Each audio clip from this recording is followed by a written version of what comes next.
But let me tell you something, Dr. King. There's something you have to learn. Please don't look down on anybody. Don't even look down on yourself.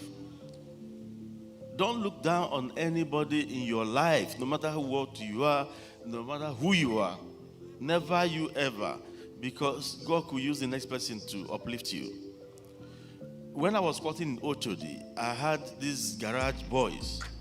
They were my friends. And one happened to belong to a family that had this large expanse of land in Alagbado. And he took me there to show me their property. I helped them to bring some buyers.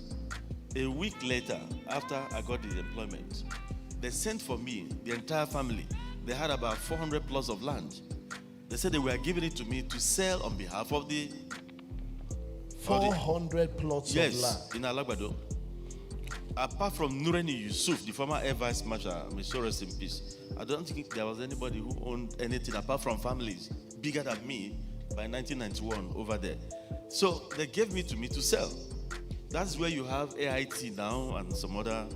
They gave them to me to sell for 5,000 naira in 1990. 400 plots of land. Yes, each one 5,000 naira. And what will be my own? I asked them. They said anything you put on top is yours. We're not going to pay you commission. So I started settling. I saw the first 6 plots. The first thing I did was to go to National Concord, the Chief MKO Abiola's National Concord, one of the biggest newspapers in those days. I went there, I put my money there, run adverts. It was selling like hotcake. So if I'd sold 10 plots, I'll be making 50,000. In those days, 20,000 can buy you a brand new car. So I was making millions. And somebody advised me, Alan, start buying those properties yourself too. You have enough money. So I now floated Alan Onyema and Company, the real estate company. So I bought about 87 of those plots myself. At the time, I increased my price to 20,000, 30,000. So money was everywhere. Of course, I had my own share of stupidity as a young person. I was living in Airport Hotel for 2 years. Yes. I had and that was wrong. I like that confession. Yeah. That my own share. Oh Lord. Don't you ever emulate that, because youthful exuberance. But I was working very hard. What happened was that I didn't have time to start looking for houses. In those days, Keja was the in thing, and I never liked houses with 3-bedroom flat, 1 toilet. So to get anything that is en suite in those days was difficult. So I said, okay, let me go to the hotel, and I left where I was squatting. So I went there. That was how I ended up staying there for 2 years without knowing it. So even when I married in 1993, my wife, when she came in 1992, she visited me and she thought I had a house. And when we went to the hotel, she thought I left something there I wanted to pick. And I said, this is where I stay. The girl started crying. She started crying. So, but she later got to know that it was just one of those things. What I'm trying to say is this. I challenged myself. I got this boy that I didn't look down on him. He became my life-changing person, an angel of God. Don't look down on the person beside you. Yes. Don't look down. He could be responsible for your upliftment in life. So that was how I started the real estate business. I started buying Lekki. I was one of the biggest estate owners in Lekki in those days, up to 1998, where you had this Mayegu area of before Chevron. I don't think anybody owned anything bigger than me there. So a lot of people thought I just arrived with APs. No. But in 1992, I had to resign because I didn't want conflict of interest in my place of work.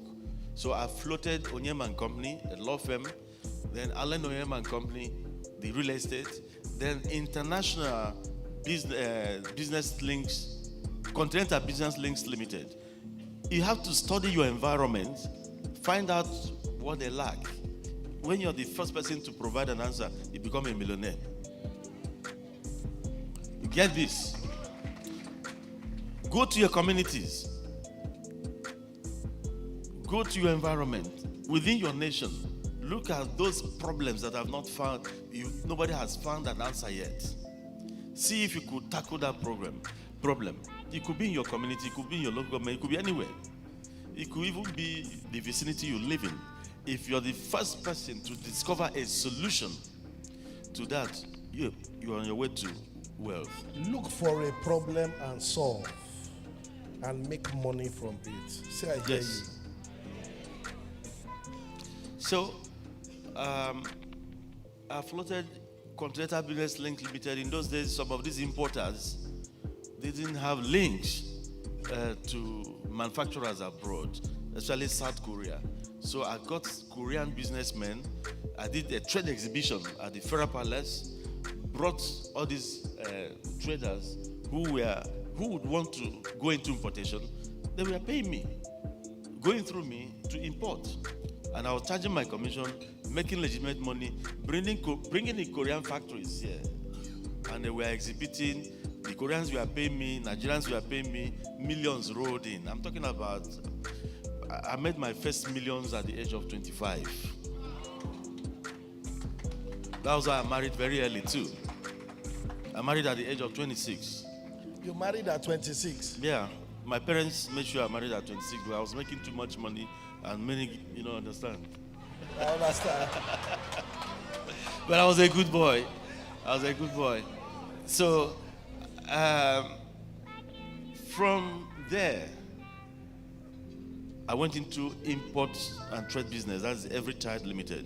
I was importing electronics, wholesale electronics into the country. I was discharging at the Hebrew Jetty in Apapa. We were selling in containers and all that. So I've always been there. But one thing I've noticed with me is the penchant for peace. While I was doing all this, anywhere I saw crisis, I used to put my head inside. Why did I name it Peace in the first place? I've told you, most of my businesses is Peace This. I'm the owner of All Time Peace Media Communication. I'm the owner of the International Center for Nonviolence and Peace Development. Most of my businesses are Peace This, Peace That. So when I wanted to float the airline, I started asking myself, what then? Peace divine? Divine peace? So we think hard with so many things. And I told my wife, air peace.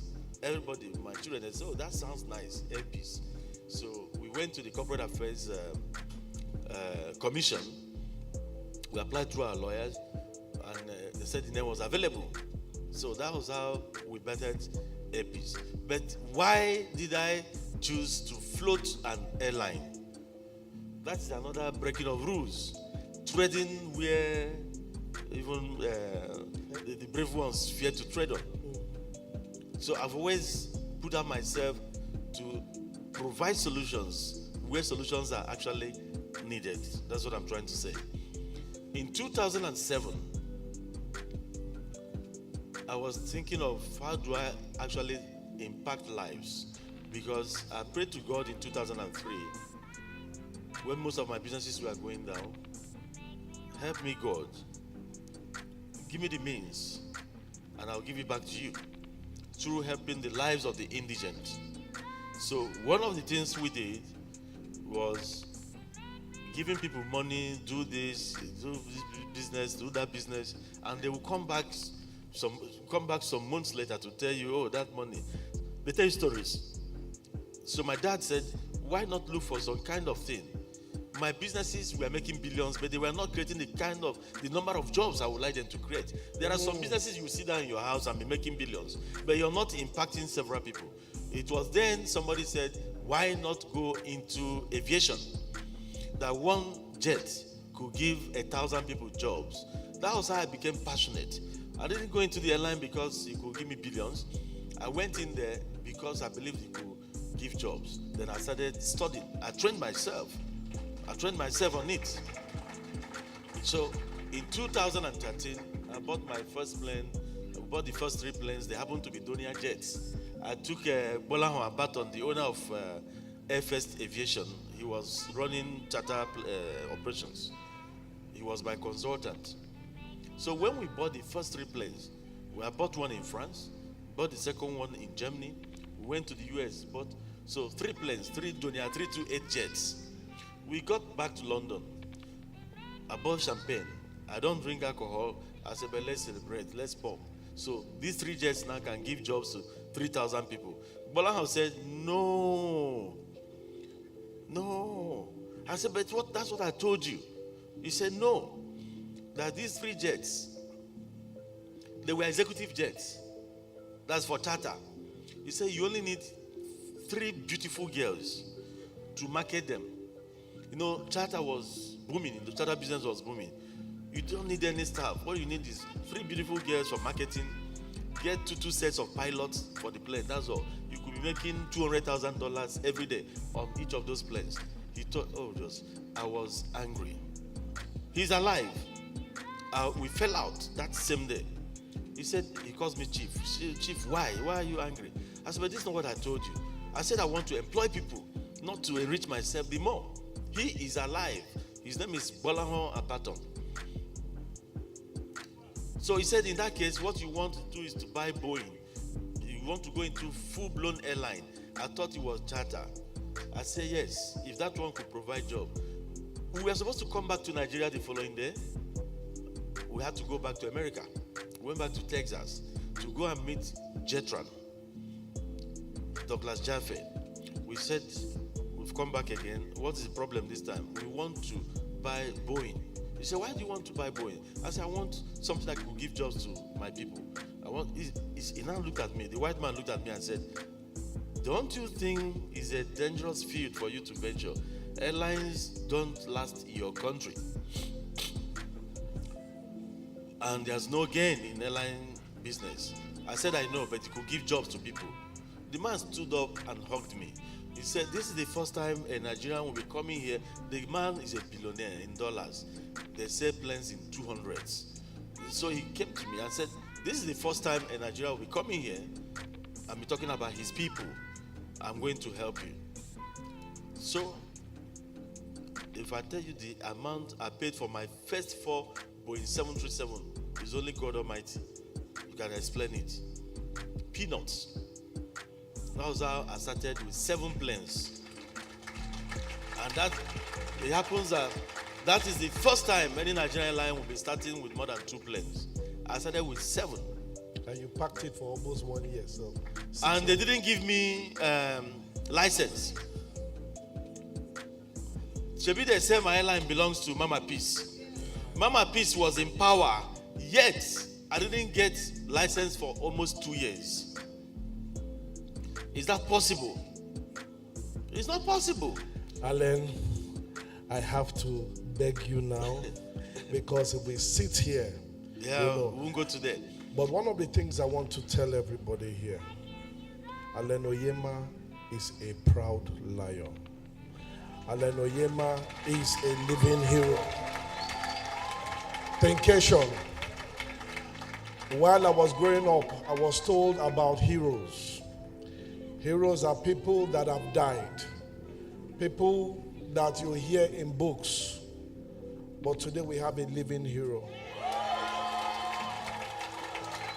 And we recognize you today. We celebrate you today. We acknowledge you today. Is there any disruptor in the house? Let us say thank you for what you do. Why I'm taking you, this memory lane is in your march to success. You're going to meet a lot of stumbling blocks. There are people who will be out there. They may not even know you. Just because you're about to do something, they want to stand in your way. Don't you ever give up. You need perseverance. You need to be focused. You need to have ideas too. You need to process your ideas yourself. That is the only thing you've got. And you need your God also to protect whatever you are trying to do. Air Peace today is the largest airline not only in Nigeria but in the whole of West and Central Africa. And in May, we shall be receiving our first batch of 13 brand new planes. Nobody can stop us as long as God is on the throne, because God will remain on the throne. But one thing I leave with you today is this. 1, think of how you can touch lives of that other people other than yourself. You might think you're nobody. If you have 1,000 naira, there's somebody who doesn't have even a penny. Out of your 1,000, try and see how you could benefit that other person who doesn't have any. You don't need to be a millionaire to start thinking about selflessness. You need to be selfless in your thoughts, because even the Bible says, love thy neighbor. You need to be selfless in your thoughts. You must try at all times to also be patriotic to your nation. You must seek those things that add values to the community, to the society you live in. Put yourself last in your considerations, and the rest will be history. God bless you all. Thank you. Come on, put your hands for Alan Onyema.